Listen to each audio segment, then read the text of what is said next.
지난 시간에는 헌금에 대한 말씀을 드렸습니다. 하나님께서 귀히 보시는 헌금은 어떠한 것인가 라고 하는 말씀을 드렸습니다. 정말 우리가 그 신앙의 참 본질에 합당한, 가장 핵심이 되는 핵심 가치에 합당한 그런 믿음의 삶을 살아갔으면 참 좋겠습니다. 왜냐하면 그렇지 않으면 결국 나에게 아무 유익이 없기 때문입니다. 그것은 마치 우리 주님께서 말씀하신 대로 그 모래 위에 집을 짓는 것과 같다라고 하신 말씀이 바로 그런 말씀이 되겠습니다. 그래서 신앙생활 하면서 우리 믿음의 결국은 구원이다, 믿음의 결국은 구원이다라고 베드로 사도는 말씀을 했는데, 정말 내가 구원받은 자인가 라고 하는 것을 우리가 깊이 자신을 돌아보면서 날마다 구원의 깊이 속으로, 또 구원의 성숙함으로 나아갈 수 있기를 간절히 바랍니다. 오늘은 예수님과 제자들이 성전에서 나오시는 길에 제자들이 성전에 대해서 하신 말씀, 예수님께 질문을 하고 또 예수님께 드린 말씀을 중심으로 해서 말씀을 우리가 나누도록 하겠습니다. 당시 그 성전은 이스라엘 백성들이 바벨론에서 돌아와서 그들이 새롭게 세운 스룹바벨과 함께 와서 세운 제2차 성전이었습니다. BC 520년에 515년경에 세웠는데, 이것은 그 솔로몬이 처음 세웠던 성전하고는 다르죠. 왜냐하면 솔로몬이 처음 세웠던 성전은 다 바벨론에서 파괴되어 버렸으니까. 그리고 70년 포로 생활을 하면서 저들이 고생을 하고 눈물 흘리고, 그때 그들이 참 선지자들의 말을 들었더라면, 또 그때 살았던 그 삶이 얼마나 저들에게 축복이었고 행복이었는가라고 하는 것을 깊이 깨달으면서, 이제 우리가 다시 그런 기회가 온다면 정말 말씀을 잘 지키고 하나님 앞에 참으로 귀한 정성스러운 제사를 드리면서 그 안에서 하나님 주신 은혜 가운데 기쁨과 감사함의 삶을, 그리고 행복한 삶을 살아가겠다고 그렇게 마음을 다짐하는 가운데 70년의 세월이 흐르는 어느 날, 그 고레스라고 하는 왕이 그가 등극을 하면서 이스라엘 백성들에게 다 고향으로 돌아가라, 그리고 너희들이 가서 집을 짓고 그리고 성전을 짓고 너희들이 원하는 대로 그 하나님을 섬기고 그리고 거기에서 너희들이 참 행복한 삶을 살아라 하고 고국으로 돌아가도록 해 주었습니다. 저들이 그 얘기를 들을 때 마치 꿈을 꾸는 것 같았다고 했습니다. 우리가 꿈꾸는 것 같았도다 라고 그렇게 고백을 합니다. 그래서 수많은 이민자들이 스룹바벨과 함께, 그리고 이제 그 사막에 강줄기가 흐르듯이 그렇게 무리를 지어서 줄을 지어서 고국으로 돌아왔습니다. 그리고 저들이 와서 한 것이 바로 성전을 짓는 일이었죠. 바로 스룹바벨을 중심으로 해서 성전을 지었습니다. 그런데 그들이 처음 새롭게 지은 그 성전은 너무나도 초라했습니다. 그래서 아주 옛날 솔로몬의 성전을 기억했던 그 노인들이 있었는데, 왜? 70년을 바벨론에 가서 살았으니까 부모들과 함께 어렸을 때 10대라든지 또는 그보다 어린 나이에 그들이 바벨론에 포로 잡혀 갔다가 다시 돌아올 때쯤이면 자기 부모들은 다 돌아가셨고, 그리고 자기들은 노인이 돼서 돌아왔을 수 있죠. 그 노인이 되어서 돌아온 그들이 옛날 솔로몬의 성전을 기억하면서 새롭게 지은 스룹바벨 성전이 얼마나 초라한지를 보면서 울었다고 그랬습니다. 우리가 이렇게 미력하구나, 우리가 이렇게 부족하구나, 우리가 최선을 다한다고 해도 이것밖에는 되지 않는구나 라고 그들이 울었다고 그랬습니다. 참 나라가 힘이 있어야 될 것 같아요. 나라가 힘이 있어야 될 것 같아요. 나라가 힘이 있으려면 백성들이 힘이 있어야 되는 거예요. 백성들이 힘이 있으려면 알아야 됩니다. 옳고 그름을 분별할 수 있는 분별력을 가지고, 그리고 바른 판단력을 가지고 바른 목적을 향해서 나아가면서 그 어떤 문제들이나 또는 어려움을 극복해낼 수 있는 능력을 가져야 되는 것이죠. 그래야 우리가 아무리 원한다고 해도 능력이 없으면 할 수 없잖아요. 그러나 원하는 것을 해낼 수 있는 바로 그런 능력, 그것이 이스라엘 백성들에게 없었습니다. 그래서 지을 수 있는 것이 스룹바벨 성전, 초라한 성전을 지을 수밖에 없었죠. 그것이 계속되어서 언제까지 내려왔느냐? 바로 예수님 때까지도 그 성전이 서 있었던 것이에요. 그 성전에서 예수님께서 가서 예배를 드리시기도 하시고 또 이스라엘 백성들이 그곳에 가서 예배를 드렸습니다. 그런데 그 후에 로마의 그 분봉왕으로 세워진 그 헤롯이 아주 모략꾼이거든요. 그리고 아주 정치 모사꾼이거든요. 그래서 내가 백성들의 마음을 사기 위해서는 어떻게 해야 될까? 왜? 사람들은 다 알았습니다. 이 헤롯이 로마에 의해서 꼭두각시로 세워진 왕이라고 하는 것을 알았습니다. 우리도 다 알지 않습니까? 어느 지도자가 어떤 종류의 지도자인지 우리 다 알지 않습니까? 백성들이 알았습니다. 그래서 백성들의 마음을 사기 위해서 이스라엘 백성들의 마음은 어디에 가 있느냐? 성전 중심의 신앙이기 때문에 성전에 그 마음이 가 있다고 하는 것을 그들은 알았습니다. 그래서 그 성전 중심의 마음을 이용해서 자기의 정치적인 세력을 얻기 위해서 그가 성전을 개축하기로 했습니다. 개축하기로. 이 초라한 성전을 내가 화려하게, 아름답게, 그리고 참 장엄하게 그것을 다시 개축을 하면 백성들이 나한테 마음을 주겠지. 내가 인기 있는 왕이 될 수 있겠지 라고 하는 생각을 하고 그것을 개축하기 시작했습니다. 그것이 BC 20년경서부터 시작을 했대요. 예수님 태어나시기 20년 정도부터 시작을 했는데, 그러니까 예수님 당시에는 이미 그것이 아직도 건축 중이었습니다. 60년이 걸려서 완공을 했대요. 60년에 걸려서. 그러니까 얼마나 그 성전을 짓는데 심혈을 기울였습니까? 우리 이 교회는 몇 년 걸렸는지 모르겠어요. 1년 딱 걸렸습니까? 그러니까 이렇지. 이스라엘 성전 가보세요. 60년 걸려서 지은 성전 어마어마하죠. 어마어마하죠. 네. 그 중세 때 지은 그 캐토릭의 성전들 가보십시오. 지금도 로마에 가보면 베드로 성당이 있잖아요. 지금도 짓는데, 지금도 왜 여기 다 완성했으면 아직 여기 또 망가지는 거야. 그리고 또 여기 또 고쳐놓으면 저기 또 망가지는 거야. 그때 중세 때부터 지금까지도 고치고 있어. 지금까지도. 네, 지금까지도 완성이 안 된다는 거예요. 너무너무 크고, 그리고 올해 참 대단한 건물을 지어놨기 때문에 완성이 안 된다는 거예요. 지금도 짓고 있어요. 그래서 오래 지었다고 하는 건 좋을 수도 있지만, 그러나 또 거기에 또 다른 면이 또 있는 것 같아요. Anyway, 근데 예루살렘 성전은 이 당시에 모리아 산이라고 여겨졌던 바로 그 성 위에, 그 산 위에 그것을 정상에 지었습니다. 모리아 산이 어떤 산이었습니까? 아브라함이 이삭을 제물로 드려서 칼로 그를 정말 번제로 드리려고 하였던 바로 그 자리가 모리아 그 산이고, 그 모리아 산 정상에 그 제단으로 삼았던 그 돌이 라고 하는 그 돌이 지금도 있습니다. 그래서 저도 들어가서 봤어요. 지금은 그 예루살렘 성전이 없죠. 왜냐하면 이 이슬람에 의해서 정복을 당하고, 그리고 그 성전이 완전히 wiped out, 다 파괴되어지고, 그래서 그 위에다가 지금은 골든 돔이라고 해서, 여러분들이 예루살렘의 그 도시의 사진을 보시면 이 골든 돔으로 된 건물인데, 그 성전이 유대교 성전이 아닙니다. 그것은 이슬람의 그 성전입니다. 그 안에 들어가면 바로 거기에 그 바위가 있습니다. 그래서 저도 이슬람 그 사원에 들어가서 맨발 다 벗고 들어가면서 또 씻으라고 그래가지고 또 발도 씻고, 그러고선 거기 들어가가지고 수많은 사람들이 거기 들어오는데 자기 신발 안 잊어버리는 게 참 신기해. 엄청난 사람들이 드나듭니다. 그 홀이요, 엄청나게 커요. 수많은 사람들이 다 엎드려서 이렇게 하는데, 우리는 구경꾼이지 관광객이니까 다니면서 아이고 뭐 하는 거야? 근데 거기 안에 들어가니까 아브라함이 이삭을 드렸다고 하는 바위가 거기 있어요. 성소입니다. 성소. 거기가 유대교, 이슬람, 크리스찬, 이 세 종교의 성소예요. 거기가 거룩한 자리야. 누구든지 다 거길 뺏으려고 그래.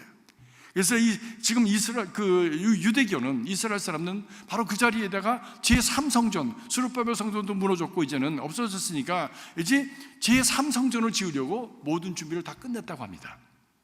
모든 준비를. 근데 정말 지을 수 있느냐? 지을 수 있다 그런데 어떻게? 하나님만이 하신다고. 그래서 그 성전을 짓고 성전에 들어갈 모든 도구들을 지금 다 준비해 놓고요, 제사장들도 그 성경에 나오는 대로 제사 드릴 수 있도록 지금 훈련을 다 시키고 있어요. 그래서 딱 타이밍이 되고 거룩한 자리에서 이슬람 사원이 싹 무너지게 되면 순식간에 성전을 지을 수 있는 모든 준비를 다 끝냈다고. 뭐 어떻게 지을 건지 몰라요. 저도 몰라요. 그냥 저는 읽고 본 것뿐입니다. 들은 것뿐입니다. 네. 근데 종말론자들은 바로 이 예루살렘 제3의 예루살렘의 성전이 지어지게 되면 그때가 바로 예수님이 오시는 그때가 될 것이다. 그렇기 때문에 가까웠다. 메시아가 오실 날이 가까웠다라고 유대교 사람들도 얘기하고, 우리는 예수님의 재림이 가까웠다라고 말씀을 하는 것입니다. 뭐 그것이 어떻게 맞는 것인지 저는 잘 모르겠어요. 왜 예루살렘 성전이 제3성전이 어떻게 지어질지도 모르는데 제가 언제 지어질는지 어떻게 알겠어요? 그러나 바로 그런 때가 지금 가까이 왔고 준비가 끝났고 여차하면 할 수 있는 그런 모든 여지가 다 되어 있기 때문에 정말 가까워야 왔다. 그렇기 때문에 우리는 주여 어서 오시옵소서, 마라나타 기도하는 가운데 신실하게 충성스럽게 살아가야 될 오늘의 삶의 과제를 안고 있다라고 하는 것이죠. 사랑하는 성도 여러분, 경성하여 깨어서 믿음의 삶의 신실함을 다하시길 주의 이름으로 축복합니다. 역사학자 요세푸스에 의하면요, 이 성전이 전면이, 앞면이 순금으로 이렇게 도금이 되어 있었다고 합니다. 도금이 되어 있었다고 그래요. 그 터키에 가면 소피아 성전이라고 있습니다. 정말 터키 그러면 이렇게 그림 딱 나오는 게 뭐 이렇게 도움이 몇 개가 있고요, 그리고 그 탑이 이렇게 청탑이 쫙 있는 그런 건물 그림이 있지 않습니까? 가보신 분들도 있으시겠지만 그게 원래 크리스천 성전이었습니다. 근데 이슬람이 들어와서 그걸 다 부시려고 보니까 너무 잘 진 거야. 너무 잘 진 거야. 그래서 이걸 부시질 않고 그 안에 있는 모든 기독교의 그 어떤 상징들이나 이런 것들을요 싹 지워버렸는데, 어떻게 지워버렸냐면 회를 2인치를 발랐어요. 2인치를. 야, 그걸 어떻게 발랐을까? 저 높은 데 올라가서 그렇게 높은 것을 짓는 것도 대단하지만 꼭대기에 올라가서 2인치로 회를 발랐다는 게 난 기가 막히더라고. 네. 옛날 사람들은 참 특별한 것 같아. 네, 아니 기중기가 있는 것도 아니고 그 사다다리를 어떻게 그 높은 데다가, 뭐 이거보다도 이거 2배쯤 높죠. 지금 우리 교회에서 이거 좀 등잔 한번 가르려면요 힘듭니다. 이게 42피트 정도 되는데 지금, 예. 이게 뭐 이렇게 리프트가 와가지고 이렇게 올리려고 그러면요 이게 큰 게 와야 돼요. 좁은 거는 안 돼. 왜냐하면 흔들거리니까. 근데 또 비싸. 이게 들어오는 것도 힘들어. 그래서 불이 꺼지면 불 하나 꺼질 때마다 그걸 가져올 수 없잖아요, 비싼 거를. 그러니까 많이 꺼질 때까지 기다리는 거야. 그게 우리의 현실입니다. 그게 우리의 현실이에요. 근데도 우리 천성일 집사님이 막 이렇게 그냥 여러분들이 안 보실 때 사닥다리 같은 걸 막 이렇게 스캐폴드라고 그러죠? 해가지고 놓고서는 올라가가지고 갈기도 하고 또 뭐 스피커도 고치고 막 이랬습니다. 네. 근데 와가지고 저런 등이 저기 꺼지면 그 기기를 올라갈 수도 없어요. 이 의자를 다 띄워야 되니까. 그래서 참 이거 고민이다. 이거 어떻게 해나.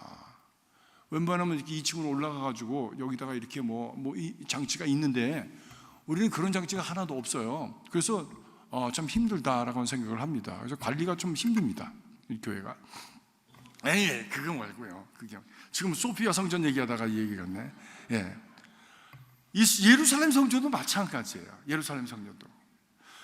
더군다나 지금 골든돔도 마찬가지입니다. 엄청나게 크고 높습니다. 희한한 거는 그 엄청난 넓이의 것인데 기둥이 몇 개 없어. 왜? 많은 사람들이 한꺼번에 들어가야 되고 많은 사람들이 전면을 보고 절을 하고 그리고 많은 사람들이 설법을 들어야 되기 때문에 기둥이 있으면 안 보이잖아요. 그러니까 얼마나 광활하게 넓은 대지와 같은지 몰라요.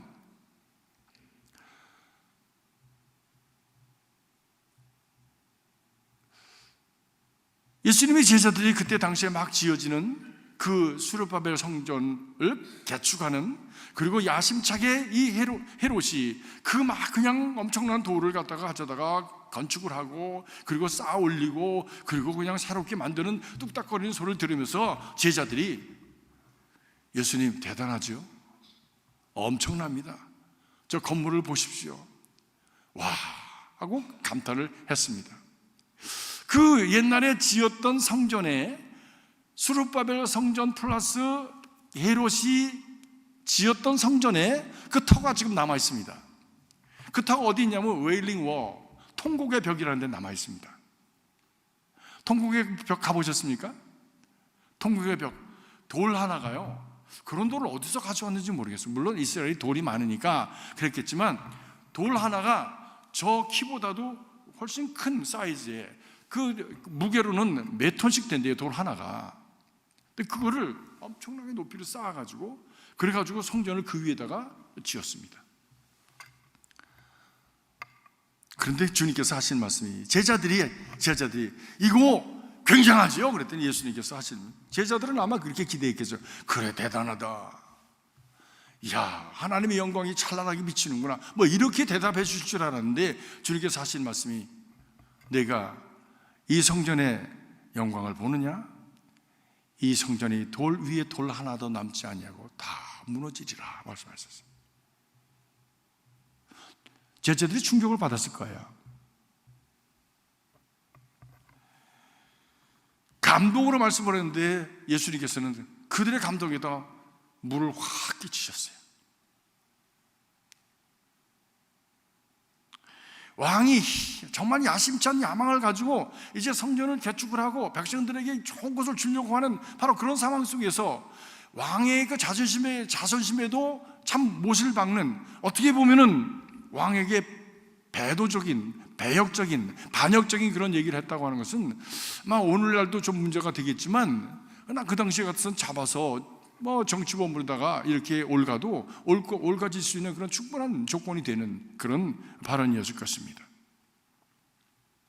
근데 예수님께서 예루살렘이 왜 이렇게 망하게 될 것인지에 대한 것을 말씀하시는 것이죠.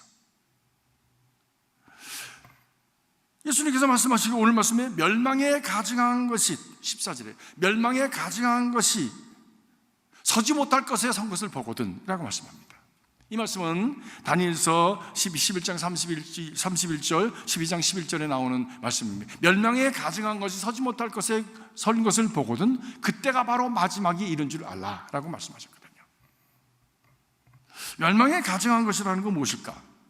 그것은 하나님을 배도하고 하나님의 신성을 모독하는 그런 일들이 자행되어질 때 라고 말씀하는 것이죠.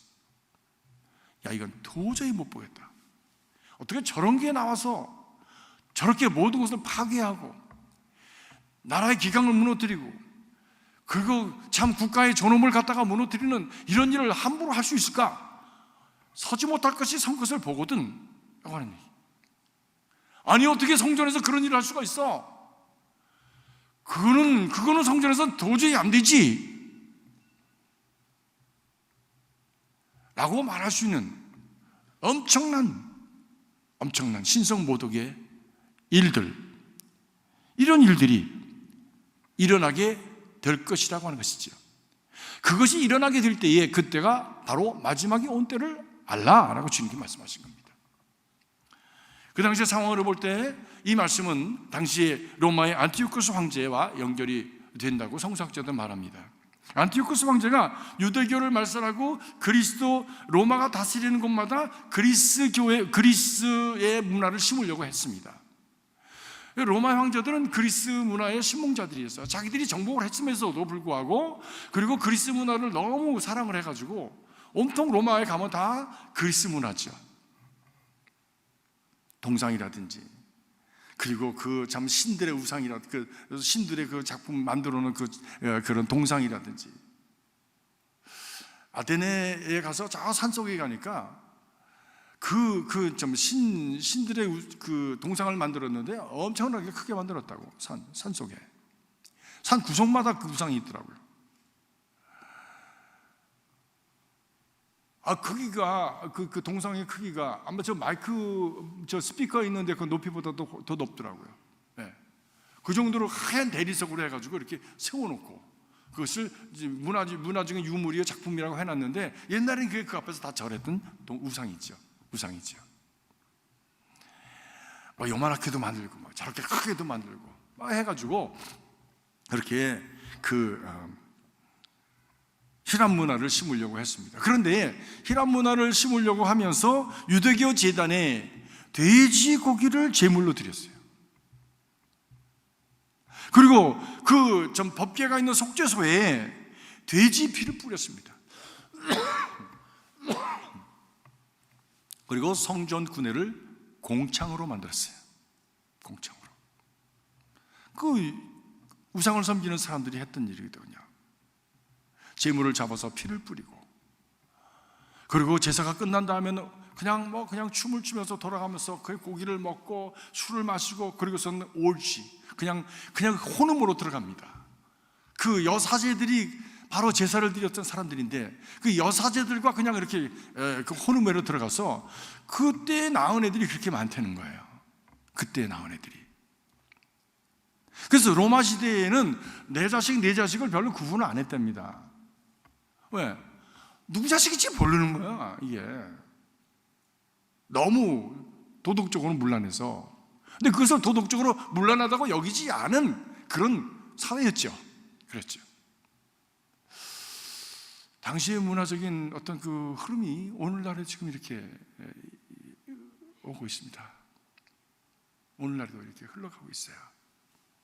얼마나 위험한 지경으로 우리는 지금 정신적으로, 문화적으로, 그리고 신앙적으로, 또 교회가 또 신앙인들이 거기에 편승을 해가지고 그것을 당연한 것을 이렇게 받아들이려고 하는, 인정해주자, 상황이 맞지 않냐, 같이 가야지 라고 마치 그것을 사랑인 것처럼 품어가자고 하면서, 여러분, 하나님은 사랑이십니다. 맞습니다. 그러나 하나님은 영원히 참으시진 않아요. 오래 참으시지만 영원히 참으시진 않으시는 분이세요.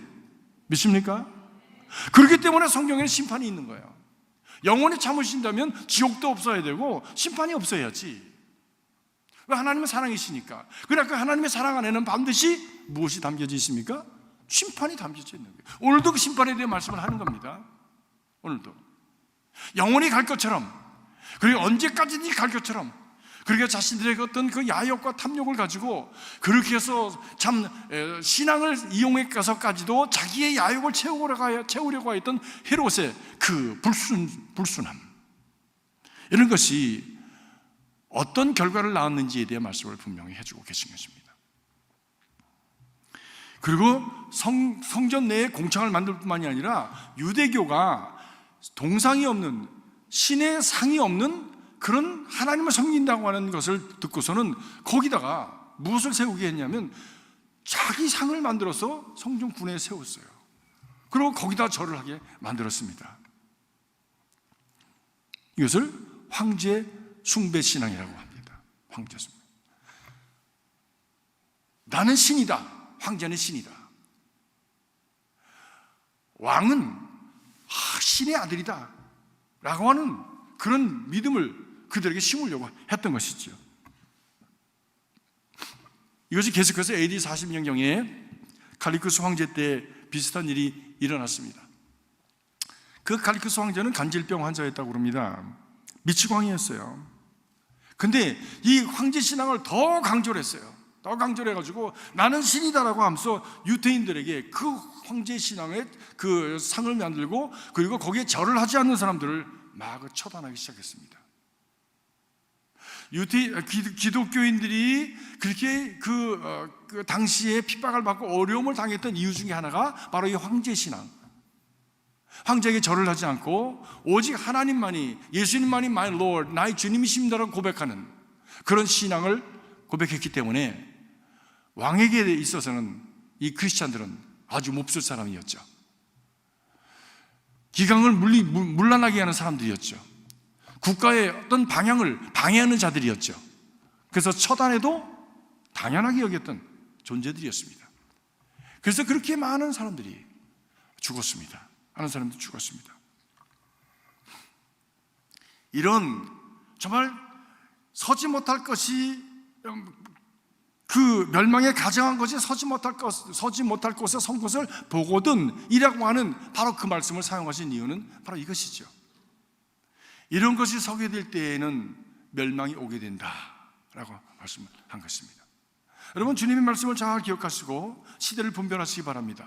이때는 지금 어디를 가고 있는지, 우리들의 현 주소는 어디에 있는지를 분별하면서 살아야 됩니다. 그러면서 나는 어떻게 살아가야 되겠는가라고 하는 것을 매일매일 생활 속에서 우리가 자신을 살펴보면서 그리고 판단하고 그리고 살아가야 하는 것이죠.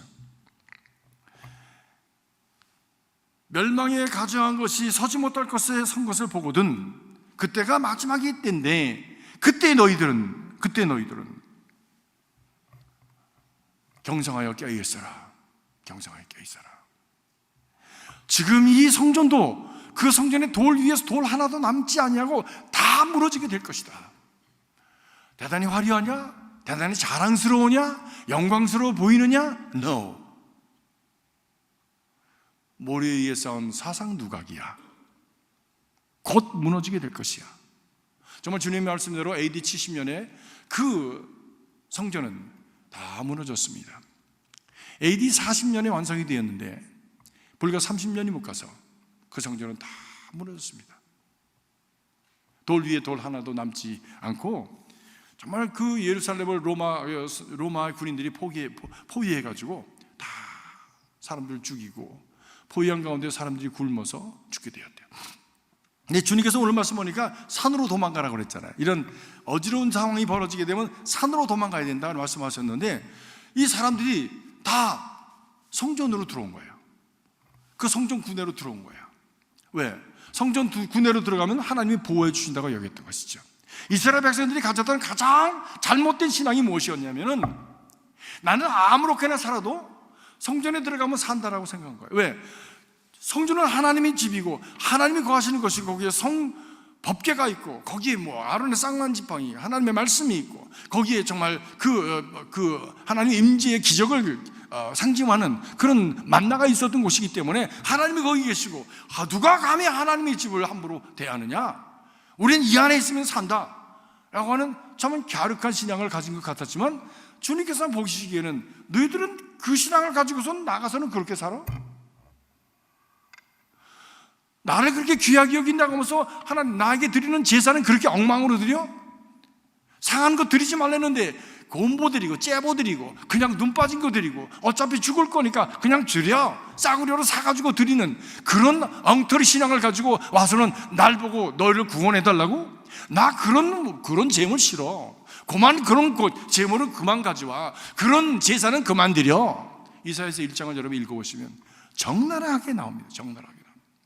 하나님의 마음이 참 우리 그 당시에 이스라엘 사람들의 그 어그러진 신앙, 거짓 신앙, 사이비 신앙 때문에 그리고 또 믿는다고 하였던 그들의 모습 때문에 하나님의 마음이 얼마나 상하셨는지 여러분 하나님도 상처받으시는 거 아십니까? 하나님의 마음에 상처를 주지 마십시오. 상처받으시는 하나님의 모습이 어디에 나타났습니까? 십자가에 나타났잖아요. Crucified God, Jesus. 그 상처는 누구 때문에 받는 상처입니까? 바로 우리 죄 때문에 손과 발에 못을 박으시고 가시관을 쓰시고 옆구리에 창을 받으시고 물과 피를 쏟으시면서 죽으셨다고 성경은 분명하게 말씀합니다. 우리 주님께 더 이상 상처를 주지 마십시오.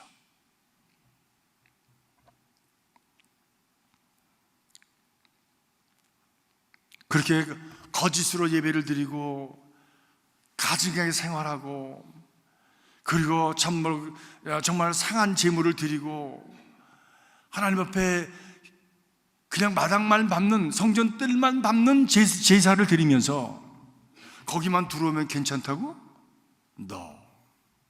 주님은 그렇게 말씀하신 거예요. 돌 위에 돌 하나도 남지 않고 다 무너지리라. 사람들이 그 안에 잔뜩 들어왔는데 그 안에서 엄청난 피비린내가 나는 역사가 일어났습니다. 요세푸스 역사가에 의하면 유대인의 전장이라는 책에서 그가 말하기를 97,000명이 포로가 되고요 120만 명이 칼과 굶주림으로 그 예루살렘 성전 뜰 안에서 죽었대요. 그 상황을 이렇게 그립니다. 제가 읽어드립니다. 기근과 굶주림이 가가호호를 삼켰다. 다락방에는 여인들과 어린아이들이 굶어 죽어갔다.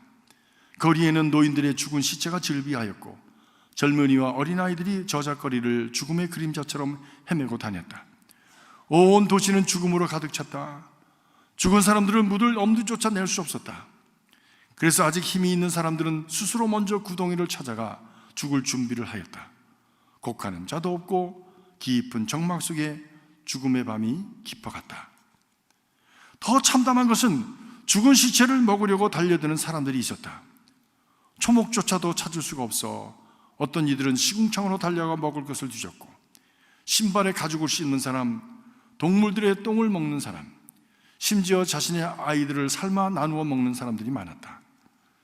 예루살렘으로 들어온 사람들은 모두가 죽거나 포로 잡혀서 경주장이나 극장에서 짐승이나 전사들에 의하여 재밌거리로 죽어갔다. 그나마 산 사람들은 산으로 도망한 사람들이었다. 산으로 도망한다는 말이 무슨 말일까요? 영적으로, 신앙적으로 산으로 도망한다는 말이 무슨 말일까요? 특별히 오늘날 같은 경우에 무슨 산에 어딜 간다는 얘기야. 뭐 저 알프스산을 가겠습니까? 아니면 저 뒷산 마운틴 발디로 들어가겠습니까? 뭐 그것이 무슨 소용이 있겠어요? 우리 주님께서도 높은 산으로 기도하러 가셨습니다. 우리의 영혼이 주님을 찾는 깊은 또 높은 바로 산을 찾아 올라가는 그런 믿음을 가지시길 주의 이름으로 축복합니다. 예수님의 예언대로 엄청난 그런 재난이 예루살렘에 도래한 것입니다. 왜 이런 일이 일어나게 되었는가? 라고 하는 것이죠. 왜 이런 일이 일어나게 되었는가? 진리를 싫어한 거예요. 바른 소리를 싫어한 거예요. 그래서 예수님께서 지도자들에게 도전하시고, 그리고 거짓 선지자들에게 도전하시고, 잘못된 그런 어떤 가르침을 하는 그런 선교관들을 도전하실 때에 그들은 귀를 막았습니다. 이를 갈았습니다. 그리고 예수를 죽이고자 했습니다. 예수 한 사람 죽이면 그것으로 끝날 줄 알았는데 아니요. 그 뒤에는 누가 계셨죠? 하나님이 계셨죠. 하나님이 계셨죠. 저 주인의 아들을 치우면 그러면 이것이 다 우리 것이 되지 않겠느냐라고 여겼던 일꾼들, 그 일꾼들에게 바로 주인의 그 아들의 주인이 되시는 그 하나님께서 저들을 심판하신 것입니다. 진리를 십자가에 못 박아 버리고 눈을 질끈 감고, 그리고 거짓으로 배를 불리고 신앙을 이용해서 자신들의 영달과 위상을 누리려고 하였던 바로 영적 지도자들의 부패와 가증된 예물과 형식적인 제사를 드리는 백성들의 불신앙, 헤롯과 같이 성전을 개축해서라도 백성들의 눈을 가리고 백성들을 오도하는 사특한 통치자들, 이렇게 엄청난 그런 그 오합지졸과 같은, 그리고 뒤죽박죽이 되어버린 그런 영적인 질서 가운데서 하나님께서는 그것을 쓸어버리시고 다시 세우고자 하신 것이죠. 다시 세우고자 하신 것이죠. 예수님께서 이런 무질서한 그런 어떤 신앙을 보시고서는 그 성전 군내에서 돌아가시기 얼마 전에 예루살렘 성전 내에서 돈 바꾸는 자들, 비둘기 파는 자들을 쫓아내지 않으셨습니까? 아니, 왜 남들 먹고 살라고 하는데 예수님께서 그 사람을 쫓아내시냐? 아니요.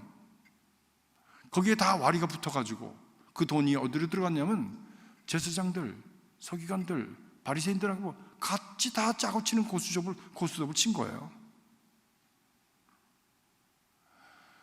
제가 성지 갔을 때 당시에 그 대제사장이었던 안티파스의 그 사택이 거기 있었어요. 밑으로 내려가니까 있더라고. 근데 보니 엄청나. 아직도 발굴 중이었는데 한 10,000스퀘어피트 정도 되는 것 같아요. 이게 1층, 2층, 3층으로 이렇게 돼요. 이거 한참 내려갔습니다. 근데 거기서 뭐가 발견이 됐냐면 그 대제사장의 금고가 발견이 된 그 금고를 딱 여니까 그 안에서 금화가 와르르 쏟아져 나왔대. 와르르. 좀 더 나눠주지. 나도 좀 싸놓고. 눈속임만한 가증된 신앙, 사상 누각과 같은 것이라 결국에는 무너진다라는 것입니다. 동기가 잘못된 신앙, 동기가 잘못된 어떤 사역이나 또는 행위 또는 어떤 계획, 그거 시간 가면 무너집니다. 시간 가면 무너집니다. 내 말을 듣고 행치 아니하는 자는 모래 위에 집을 지은 것 같아서 비가 오고 바람이 불 때 그 넘어짐이 심하리라. 그러나 행하는 자는 반석 위에 지은 집과 같아서 비 오고 바람이 불어도 무너지지 아니하리라. 사랑하는 성도 여러분, 여러분의 삶 속에 진실함으로 여러분의 삶을 쌓아가십시오. 그것은 교회도 마찬가지고 개인도 마찬가지고 나라도 마찬가지고 민족도 마찬가지고, 얼마나 많은 나라들이 왔다가 없어졌습니까? 저는 성경을 읽다 보면 어떤 때는 뭐 이름도 잘 모르는 그런 그 나라, 그런 그 제국 또는 그런 트라이브, 이런 이름들이 나오잖아요. 이 도대체 이건 뭔가? 당시에는 대단했던 사람들이죠. 근데 다 사라져 버렸어요. 다 사라져 버렸어요. 진실함에 서 있지 아니하는 것은 다 결국엔 바람결에 날아가는 것처럼 없어져 버리고 맙니다.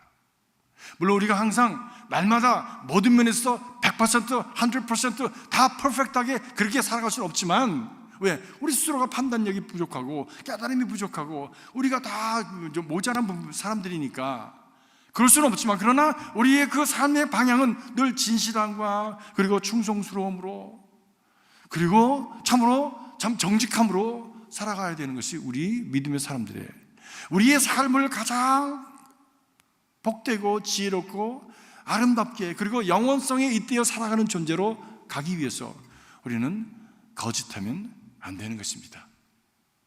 진실하게 신실하게 살아가야 되는 것입니다. 무엇보다도 신앙은 섞이면 안 됩니다. 우리가 성경을 보면 섞지 말라고 그랬어요. 하나님은 곡식을 섞어서 빻는 것도 싫어하시고요, 자기 애미젖에다가 새끼 갖다 넣어서 삶아 먹는 거 싫어하시고, 섞는 거 싫다. 나는 순전해라, 순전해라. 그래서 쪼갈라진 그런 어떤 그 동물을 먹어야 되고, 늘 분별되어서 구별되어서 살아가는 바로 그런 삶, 순결한 삶, 그것이 거룩이다. 거룩이다 말씀하시고 있어요. 자기 합리화해서는 안 됩니다. 자기 합리화도 거짓입니다. 우리는 자기 합리화를 얼마나 많이 합니까? 자기 포장을 얼마나 많이 합니까? 하나님 앞에서 이 화장 다 지워야 돼. 하나님 앞에서 자꾸 핑계대면 안 돼. 잘못했으면 I'm sorry, 하나님 용서해 주십시오. 다시는 안 그러겠습니다. 이것이 뭡니까? 회개죠. 근데 말로만 회개하면 안 되지. 그죠? 안 하겠습니다. 그러면 하지 말아야지.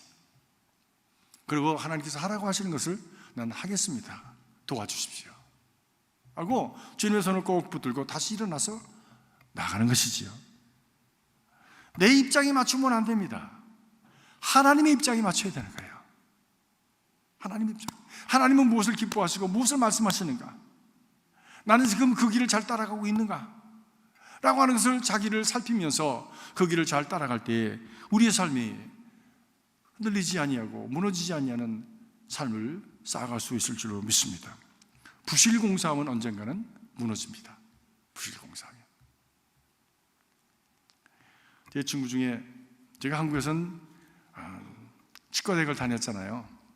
제가 공부를 못해가지고 마치질 못했으니까 제가 여기까지 이렇게 왔는데, 아무튼 그 후에도 이제 친구들 얘기를 많이 듣죠. 네, 아무튼 그 대학교 때 그렇게 말썽을 피우고 공부 안 하고 그랬던 친구가 하나 있어요. 근데 이 친구는 실력으로 학교를 졸업한 게 아니라 시력으로 학교를 졸업했어. 시력으로. 이 컨닝을 얼마나 잘하는지 몰라. 아무튼 시험 본다 그러면 기가 막히게 컨닝 페이퍼를 해갖고 오는 거야. 어느 날 보니까 연필을 가져왔는데 연필이 그 레인보우 컬러로다가 이렇게 돌돌돌돌 말렸더라고. 이렇게. 우리는 다 레인보우인 줄 알았죠. 레인보우인 줄 알았죠. 근데 연필을 돌아가면서 거기다가 조그만 글씨로 컬러별로다가 이렇게 해가지고 그 컨닝을 그거를 만들어 갖고 왔어. 아무도 몰랐어요. 그렇게 아무튼 치과대학을 졸업을 했습니다. 애들 아무튼 술도 잘 먹고 놀기도 잘하고 애들 패기도 잘하고 아무튼 뭐 과에서 어떤 소풍 가면 늘 그놈 때문에 싸우는 거야. 그놈 때문에. 예. 그래서 그냥 저걸 어떻게 하지도 못하고 덩치는 커가지고 얼마나 애들한테 위협적인 존재였어요. 근데 졸업을 그렇게 했어요. 졸업을 했어. 졸업을 하고 나서 졸업할 때 아무튼 뻑저지근하게 그냥 졸업식에 그냥 온 가족들이 다 와서 했대. 그러고 나서 친구들 중에 제일 먼저 치과를 개업한 친구가 그 친구야. 어디다가 명동에다가 지 아버지가 또 그런 식으로 해가지고 돈을 많이 벌었나 봐. 명동에다가 딱 개업을 해서 병원을 차렸는데 의사가 컨닝할 수 있습니까? 치료할 때? 개업을 해서 아무튼 치료를 하는 환자가 맨날 사고 나는 거야. 이빨이 이렇게 부어가지고 말이야 깨지고 말이야 고소당하고 막. 그거 1년 못 가서 1년 얼마 가가지고 문 닫아버렸어요. 문 닫아버렸어요. 사상누각이지. 그래서 요즘 제가 묻습니다. 걔는 어떠냐? 그랬더니 걔는 치과 가듯이 오래됐어. 오래됐대. 살아남질 못하는 거야. 살아남지 못하는. 개인적인 삶도 그렇고 교회도 그렇고 개인적인 신앙도 그렇고 나라도 그렇고 모든 것이 그렇습니다. 진실하지 않은 것, 거짓에 세워진 것, 그것은 다 드러나게 됩니다. 그리고 무너집니다. 진실한 것만 남습니다. 이 말씀을 준비하면서 저도 얼마나 많이 가슴을 쳤는지 몰라. 야, 너 그 말 할 수 있어? 그 말 할 수 있는 거야? 저도 부족합니다. 그러나 진실해지기 위해서 노력하고 있습니다. 거짓하지 않기 위해서 노력하고 있습니다. 그 길을 가는 거지요. 그 과정을 거쳐가는 겁니다. 그래서 우리는 성화되는 겁니다. 완전히 이룬 것이 아니라 완전을 향해서 가면서 sanctify, 성화되는 것입니다. 그리고 언젠가는 하나님의 은혜 가운데서 도우심으로 우리는 perfection and glorification, 하나님의 영광에 참여하는 귀한 인생이 될 줄로 믿습니다. 같이 가십시다. 진실함으로 같이 가십시다. 정직함으로 같이 가십시다. 하나님의 은혜로 기도하겠습니다. 살아계신 아버지 하나님, 우리에게 한눈 팔게 하는 것들이 너무나 많습니다. 우선 나 자신의 탐욕과 소욕이 나로 하여금 진실함으로 눈을 돌리게 하고 또 길을 잃어버리게 할 때가 얼마나 많은지 모릅니다. 주님, 저희들 긍휼히 여겨 주시옵소서. 성령의 빛으로, 진리의 빛으로 우리를 비추어 주셔서 주님 바라보게 하시고 주님 우리에게 주신 그 말씀을 든든히 붙들고 주님과 함께 갈 수 있도록 저희들을 도와주시옵소서. 너희는 세상에 있는 것들과 세상을 사랑하지 말라.